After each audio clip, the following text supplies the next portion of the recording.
నెహెమ్యా గ్రంథము 1వ అధ్యాయము 1 నుండి 3 వచనాలు. హకల్యా కుమారుడైన నెహెమ్యా యొక్క చర్యలు. 25వ సంవత్సరములో కిస్లేవు మాసమున నేను షూషను కోటలో ఉండగా నా సహోదరులలో హనాని అను ఒక్కడును యూదులలో కొందరును వచ్చిరి.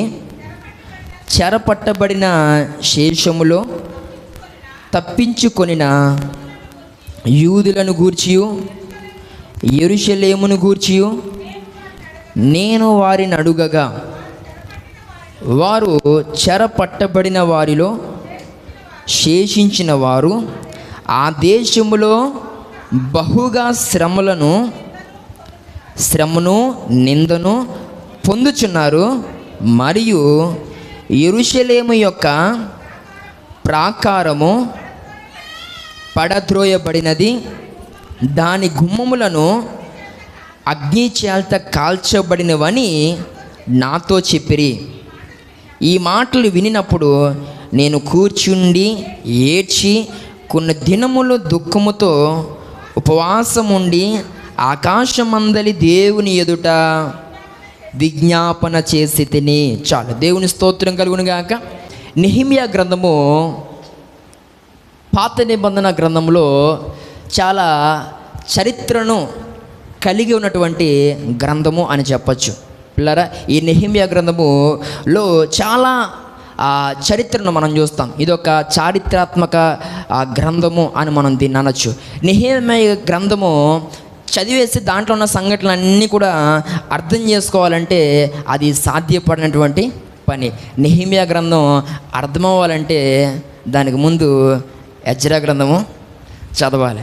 ఎజ్రా గ్రంథం అర్థం అవ్వాలని అంటే దాని తర్వాత ఉన్నటువంటి నెహెమ్యా గ్రంథం చదవాలి. ఈ రెండు చదివినా కొన్ని సందర్భాల్లో మనకు అర్థమవుతుంది. అప్పుడు మరలా కొంచెం అలాగా వెనక్కి వచ్చేసి, వెనక్కంటే ఆ వెనక్కి కాదు, ఇంకా ముందుకు వచ్చి అలా హగ్గై గ్రంథం కూడా చదవాలి. అయినప్పటికీ అర్థం కాకపోతే తర్వాత జకరియా గ్రంథం కూడా చదవాలి.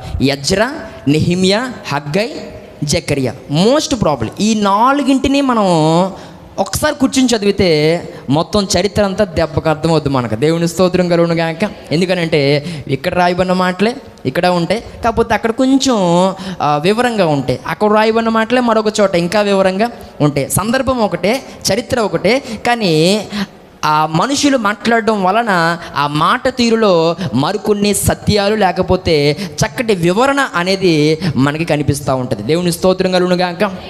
అయితే పిల్లలు ఇక్కడ మనం ఆలోచన చేయొచ్చు. ఇక్కడ మనకి నెహెమ్యా అనేటువంటి వ్యక్తి మనకి కనిపిస్తాడు. ఈ యొక్క నెహెమ్యా పిల్లరా దేవుని పట్టణం ప్రాకారము కట్టించేటువంటి ఒక బాధ్యతను కలిగి ఉన్నట్లుగా నెహెమ్యాకు దేవుడు ఒక బాధ్యతను అప్పగించాడు. నీవు ఈ యొక్క పట్టణానికి ప్రాకారాన్ని నువ్వు కట్టాలి, లేక నువ్వు కట్టించాలి అనేటువంటి ఒక బాధ్యత దేవుడు అప్పగించినప్పుడు ఆ పట్టణానికి ప్రాకారము కట్టేటందుకు నెహెమ్యా పిల్లర చాలా కష్టాలు పడ్డాడు, ఎన్నో బాధలు పడ్డాడు, ఎన్నో నిందలు అనుభవించాడు, ఎన్నో వేదనలు. 1 కాదు, 2 కాదు, 3 కాదు, ఏమండి ఒకటి తర్వాత ఒకటి. ఎందుకనంటే ఆనాటి దినాల్లో కొంతమంది వ్యక్తులు నెహెమ్యాకు అడ్డుపడుతూ చాలా సందర్భాల్లో నెహెమ్యాను పిల్లరా వ్యతిరేకిస్తూ వచ్చిన కారణం చేత వాటన్నింటినీ కూడా ఎదిరిస్తూ ఆ పని జరిగించడం నెహెమ్యాకు చాలా కష్టంగా ఉండేది. అయినప్పటికీ పిల్లరా ఈ యొక్క నెహెమ్యా ఆ అద్భుతమైనటువంటి కార్యాన్ని దేవుడు చెప్పినట్టుగా చేయడానికి పూనుకున్నాడు. దేవుని స్తోత్రం కలుగును గాక. అయితే ఇక్కడ మనం చూస్తూ ఉన్నాము, ఇక్కడ ఈ యొక్క నెహెమ్యా యొక్క సహోదరుడు ఎవరు అని అంటే మనం చూసాం కదా, చదివాం కదా. ఆ 2వ వచనంలో చూస్తా, నా సహోదరులలో హనాని అను ఒకడు అనేటువంటి మాట. నేటి దినాన ఈ యొక్క హనాని అనేటువంటి వ్యక్తి జీవితం నుండి, ఈ వ్యక్తి ఎవరు, ఈ యొక్క పేరుకున్నటువంటి అర్థం ఏంటి, ఏమేమి విషయాలు మనం ఈ యొక్క గ్రంథంలో చూడగలం అనేటువంటి వాటిని మనము ఆలోచన చేద్దాం. అయితే పిల్లరా ఇతని సహోదరుడు ఎవరు అని అంటే నెహెమ్యా. ఈ నెహెమ్యా ఆ పట్టణానికి ప్రాకారం కడుతూ ఉంటే ఆ రోజుల్లో పిల్లరా కొంతమంది కాదు, ఒక ముగ్గురు చాలా బలంగా పనిచేశారు. ఎవరెవరు వారు? సన్బలటు, టోబియా, గెషెము. దేవుని స్తోత్రం కలుగును గాక. వారు చాలా బలంగా ఈ నెహెమ్యాకు అడ్డుపడుతూ మాటికి వారిని వ్యతిరేకిస్తూ నెహెమ్యాకు చాలా బాధను లేకపోతే వేదను కలిగిస్తున్నట్లుగా మనము చూస్తూ ఉంటాం. దేవుని స్తోత్రం కలుగును గాక.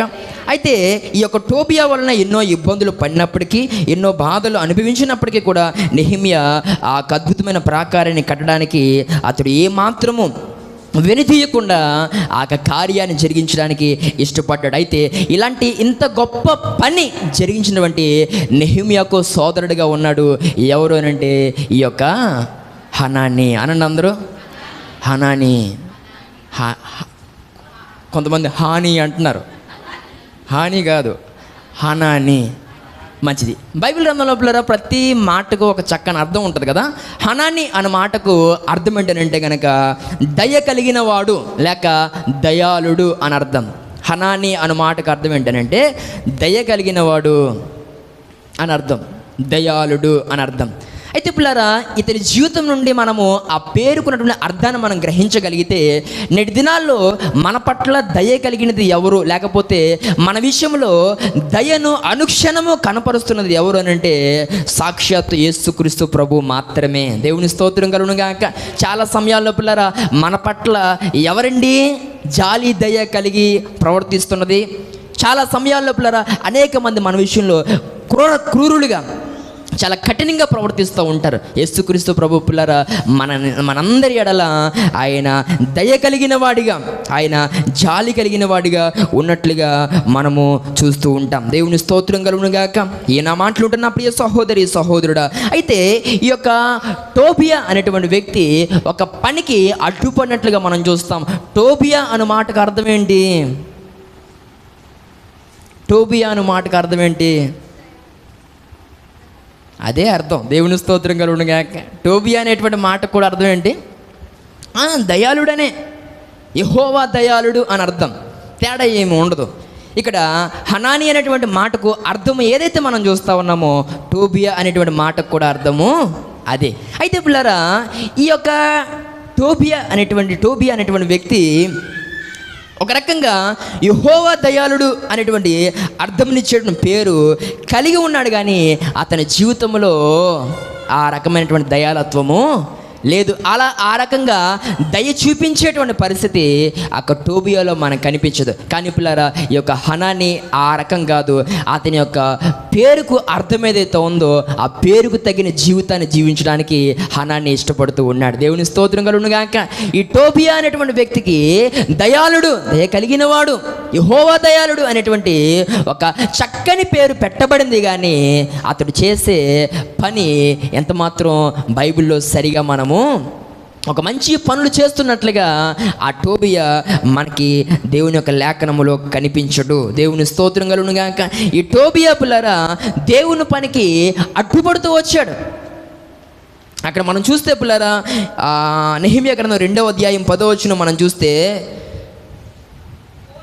హోరోనీయుడైన సన్బలటును అమ్మోనీయుడైన టోబియా అను దాసుడును ఇశ్రాయేలీయులకు క్షేమము కలుగజేయు ఒకడు వచ్చినని విని బహుగా దుఃఖపడిరి. దేవుని స్తోత్రం కలుగును గాక. యెరూషలేమునకు క్షేమమును కలుగు చేసేటువంటి వాడు ఒకడు వచ్చాడు అనే విషయం తెలియగానే దుఃఖపడేటువంటి ఆ వ్యక్తులతో ఉన్నటువంటి వ్యక్తి ఎవరు అని అంటే ఈ యొక్క టోబియా. ఈ మాట్లాడుతున్న ప్రియ సహోదరి సహోదరుడా, నేటి దినాల్లో చాలామంది అనుభవాలు ఇలానే ఉన్నాయి. ఒకరు బాగున్నారంటే ఆ బాగును చూసి ఏడ్చేవారు చాలామంది ఉన్నారు. ఒకరు సంపన్న స్థితిలో ఉన్నారు అని అంటే వారి పరిస్థితిని బట్టి అది నాకు లేదు అని దుఃఖపడేటువంటి వారు చాలామంది ఉన్నారు. ఒకరు బాగుంటే తట్టుకోలేని వారు, ఒకరు సంతోషంగా ఉంటే చూడలేనటువంటి వారు, ఒకరు పిల్లల సమృద్ధితో వారు 3 పూట్ల తింటూ పిల్లలతో చక్కగా శాంతి సమాధానంతో ఉంటే ఆ పరిస్థితిని చూచి డైజెస్ట్ చేసుకోలేని వారు నేటి దినాల్లో చాలామంది ఉన్నారు. అంటే ఇక్కడ యెరూషలేముకు క్షేమం కలిగిపోతూ ఉంది. యెరూషలేములో ఉన్నటువంటి వారందరూ కూడా రక్షించబడబోతా ఉన్నారు, వారికి మంచి రోజులు రాబోతున్నాయి అనేటువంటి వార్త తెలియగానే దుఃఖపడిన అనుభవం టోబియాలో మనం చూస్తున్నాం. ప్రియ సహోదరి సహోదరుడా, అప్పుడు దాకా పిల్లరా యెరూషలేము మందిరము కాల్చబడడం, అక్కడ జరిగినటువంటి ఆ భయంకరమైనటువంటి పరిస్థితిని బట్టి ఎంతోమంది ప్రజలు ఎంతో వేదన చెందుతున్నారు, ఎంతో దుఃఖపడుతున్నారు. వారికున్న పరిస్థితిని బట్టి పిల్లరా ఇల్లులు గాలిపోయి మొత్తం వారికున్న సమస్తాన్ని పోగొట్టేసుకుని నిస్సహాయక స్థితిలో ఉన్నటువంటి వారికి మేలు చేయడానికి ఒక వ్యక్తి వస్తే ఇక పరిస్థితులు మారిపోతున్నాయి, ఇక అంతా క్షేమమే అని కొంతమంది పిల్లరా దుఃఖపడ్డారు. ఆ దుఃఖపడిన వ్యక్తులు టోబియా మనం చూస్తూ ఉన్నాం. ఎందుకు జాలి పడకూడదండి? నిస్సహాయక స్థితిలో ఉన్నటువంటి వారిని చూసి ఎందుకు జాలి చూపించకూడదు? చేతనైన సహాయము టోబియా ఎందుకు చేయకూడదు? కానీ పిల్లరా ఈ వ్యక్తి అలా చేయడానికి మనస్సు కలిగిన వాడిగా లేడు అనే విషయాన్ని ఇక్కడ మనం గ్రహించాల్సిన అవసరం ఎంతైనా ఉంది ఈరోజు పిల్లరా. కానీ హనాని అలాంటి వాడు కాదు, అతడు పేరుకు తగినటువంటి జీవితం జీవించేటువంటి టోబియా ఒక చక్కని పేరును కలిగి ఉన్నాడు, కానీ అతని యొక్క స్వభావంలో ఆ విధానం అనేది మనం చూడలేం. నేటి దినాన్ని మాట్లాడుతున్న ప్రియ సహోదరి సహోదరుడా, మంచి మంచి పేర్లు పెట్టుకుంటే సరిపోదు, పేరుకు తగిన జీవితం జీవించడం మనకు తెలియాలి. పేరుకు తగిన జీవితం జీవించడం అనేది దేవుని బిడలుగా మనకది చాలా చాలా చాలా చాలా ప్రాముఖ్యం. హనాని అనేటువంటి మాటకు అర్థము దయాళుడు, దయ కలిగిన వాడు. అదే రీతిగా అనేకుల పట్ల అతడు దయను కనపరుస్తూ అతడు ముందుకు వస్తున్నట్లుగా మనం చూస్తూ ఉన్నాం. నేటి దినాన పిల్లరా అతని జీవితాన్ని జ్ఞాపకం చేసుకుంటూ ఒక పాటను నేర్చుకుంటున్నటువంటి మనమును కూడా మన జీవితాల్లో అలాంటి దయాలత్వాన్ని మనం కలిగి ఉండాలి. దేవుని స్తోత్రం కలుగును గాక. నేటి దినాన ఎందుకు మనం అలాంటి అనుభవాన్ని కలిగి ఉండాలి అని అంటే, దేవుడు పిల్లరా మనలను ఆ రీతిగా ఆయన మన ఎడల దయను కనపరుస్తూ ఉన్నాడు కనుక మనం ప్రతి ఒక్క ఎడల ఆ రకమైన దయను మనం కనపరుస్తూ ఏమండి అలాంటి ఆ నిస్సహాయక స్థితిలో ఉన్నటువంటి వారికి చేతనైన మనం సహాయం చేస్తూ అనేకులు మనం ఏం చేయాలి? ప్రోత్సహించాలి. నీ వల్ల అవుతుంది అని ప్రోత్సహించాలి. నువ్వు చేయలేకపోతున్నావు అని బాధపడకు, నువ్వు చేయగలవు, నీకు ఆరోగ్యం వస్తుంది, దేవునికి మేలు చేస్తాడు, దేవునికి క్షేమాన్ని ఇస్తాడు, ఏం బాధపడకు అని బాధలో ఉన్నటువంటి వారిని ఓదార్చేవారిగా, వారి పట్ల పిల్లరా ఒక చక్కటి సానుభూతి చూపేటువంటి వారిగా మనం ఉండడం చాలా చాలా చాలా చాలా ప్రాముఖ్యం. దేవుని స్తోత్రం కలుగును గాక. ఈ టోబియా పిల్లరా చేసిన పని ఏంటి అని అంటే, ఒకటి యెరూషలేమునకు క్షేమము కలగబోతా ఉంది అని వినినప్పుడు దుఃఖపడ్డం మాత్రమే కాదు, నెహెమ్యా ఆ పట్టణానికి ప్రాకారాన్ని కడుతూ ఉంటే ఆ సందర్భంలో ఆ స్థలానికి వెళ్ళి అంటూ ఉన్నాడు, నెహెమ్యా నువ్వు ఏదో ప్రాకారాన్ని కట్టేస్తున్నావు, నువ్వు గోడలు కట్టేస్తున్నావు అనుకుంటున్నా, కానీ నక్కలు దూకితే గోడ ఏమైపోద్ది? పడిపోద్ది అంటున్నాడు. ఒక రకంగా కష్టించి పని చేస్తున్న వ్యక్తికి సహాయం చేయకపోగా ఆ వ్యక్తి దగ్గరికి వెళ్ళి మరొక మాట ఏదో మాట్లాడి పిల్లరా అతని యొక్క ఆ జీవిత శైలిని, లేకపోతే ఆ యొక్క మూర్ఖత్వాన్ని, లేకపోతే నాలో ప్రేమ లేదు అనేటువంటి తత్వాన్ని తనకు తానే కనపరుచున్నట్లుగా మనకు కనపడుతూ ఉంది. ఈ ప్రత్యేకమైన సమయంలో మాట్లాడుతున్న ప్రియ సహోదరి సహోదరుడు, కొంతమంది నోరిపితే ఇలాంటి మాటలే. ఏదో సాగుతుంది కదా, పనోడు పందిరెత్తే. ఎంతమంది వాడతారండి మీలో ఆ మాట? పిచ్చుకలు వచ్చి పడగొట్టేయా? చేతనైతే నువ్వేం చేయాలి? ఆ వ్యక్తికి సాయం చెయ్యాలి. ఏమండి, లేదంటే ఒక సలహా ఇవ్వాలి, లేదంటే మరొకటి ఏదన్నా చెయ్యాలి. ఈ రోజుల్లో చాలామంది ఇలాంటి మాటలతో అనేకుల్ని దెప్పుతూ ఉంటారు. ఏమండి, ఒక వ్యక్తి ఎంతో కష్టపడి చదువుతూ పరీక్షలు రాస్తూ ఉంటాడు, వీళ్ళు అంటూ ఉంటారు జీవితాంతం ఇంకా రాస్తానే ఉంటావు పరీక్షలు, ఇక ఏ ఉద్యోగం వచ్చింది నీకు, లేకపోతే మొన్న అది ఏదో అన్నావు, ఇప్పుడు అలాంటిది ఏది లేదా, ఇలా ఏదో ఒక మాటతో పొలరిపు మాటలు మాట్లాడుతూ ఈ రోజుల్లో అనేకులను మరింత బాధకు నెట్టేసేటువంటి ఆ మాటలు చాలా సందర్భాల్లో నీవు పలుకుతూ ఉండడం అనేది అది నీకు దీవెనకరం కాదు. దేవుని స్తోత్రం కలుగును గాక. చాలామందిని మనము ఈ రీతిగా మాట్లాడుతున్నట్లయితే కనుక ప్రభుని క్షమించమని అడుగుదాం. రాబోతున్న దినాల్లో వారిని ప్రోత్సహించేటందుకు మనం వారి పట్ల జాలి దయను కనపరిచి వారిని ఆ విధంగా మనం ముందుకు నడిపించాలి. దేవుని స్తోత్రం కలుగును గాక. నేను చేయలేకపోతున్నాను, నా వల్ల అవ్వట్లేదు అనేటువంటి వారి దగ్గరికి వెళ్ళి నువ్వు చేయగలవు, దేవునికి సహాయం చేస్తాడులే, నువ్వు బాధపడద్దు, నువ్వు నిలబడు, దేవునికి సహాయం చేస్తాడు. ఇక నా బలహీనత ఇదే, ఎన్నో మందులు వాడుతూ ఉన్నాను, ఒక్కొక్క రోజుకి ఒక్కొక్క కొత్త రోగం బయటపడుతూ ఉంది, ఎంతకాలం బ్రతుకుతానో నాకు తెలియదు. ఇలా బాధలో ఉన్నటువంటి వారి దగ్గరికి వెళ్ళి ఆ రకంగా మనం ఏం చేయాలి? వారిని పిల్లరా, దేవునికి స్వస్థతనిస్తాడు, దేవునికి బలాన్ని ఇస్తాడు, శక్తిని ఇస్తాడు. ప్రార్థన చేద్దాం, దైవజనులతో చెప్దాం, సంఘానికి తెలియజేద్దాం, సంఘం ప్రార్థన చేస్తారు. ఇలా పిల్లరా, అలాంటి బాధలో ఉన్నటువంటి వారి ఎడల మనం ఇలాంటి జాలి దయను కనపరిచి ప్రోత్సాహకరమైన మాటలు మనం మాట్లాడాలి. కానీ టోబియా మాట్లాడినట్లుగా నువ్వు కట్టే గోడ మీద నుంచి నక్కలు దూకితే గోడ పడిపోద్ది, లేకపోతే నువ్వు చేస్తే అంతే, నువ్వు చేస్తే కొంతమంది నువ్వు వండితే తిన్నట్టే అంటూ ఉంటారు. తింటానే ఉంటావు, నువ్వు వండితే తిన్నట్టే, నువ్వు తోలితే కూర్చున్నట్టే, నీతో వస్తే ఇంకంతే అన్నట్టుగా కొన్ని సందర్భాల్లో పిల్లల రకరకాల మాటలు నీ నోటిన వినపడుతూ ఉంటే జాగ్రత్త. ఇప్పుడు కూడా ఒక వ్యక్తి పట్ల అలాంటి మాటలు నువ్వు సంధిస్తూ జాలి లేని విధంగా నువ్వు మాట్లాడడానికి వీల్లేదు. దేవుని స్తోత్రం కలుగును గాక. ఈ ప్రత్యేకమైన సమయంలో ప్రభు నీతో సూటిగా తెలియజేస్తున్న మాట ఏంటంటే, ఖచ్చితంగా మనము ఈ రకమైనటువంటి జాలి దయను మనం కలిగి మనం దేవుని బిడ్డలుగా ముందుకు వెళ్ళాల్సిన అవసరం ఎంతైనా ఉంది.